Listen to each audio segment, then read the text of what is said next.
সুপ্রিয় দর্শক, আসসালামু আলাইকুম। আপনারা একটা জিনিস দেখতে পাচ্ছেন,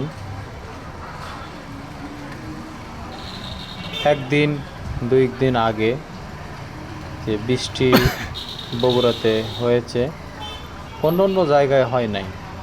তবে মানুষ আল্লাহর কাছে যতটুকু চেয়েছেন, আল্লাহ পাক তার চেয়ে অনেক বেশি দিয়েছে।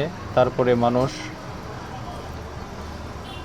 আল্লাহর যে গুণগান তারা সেরকম গায় না। একটা জিনিস দেখবেন, যারা পকালি যারা গাছে থাকে তারা জিকির করে সবসময় আল্লাহর নামে, কারণ জানে আল্লাহ পাক সব কিছুই করতে পারে, মানুষও জানে। তারপরে মানুষ অনেক সময় ভুলে যায়, কিন্তু যারা পকালি আছে তারা কখনো আল্লাহর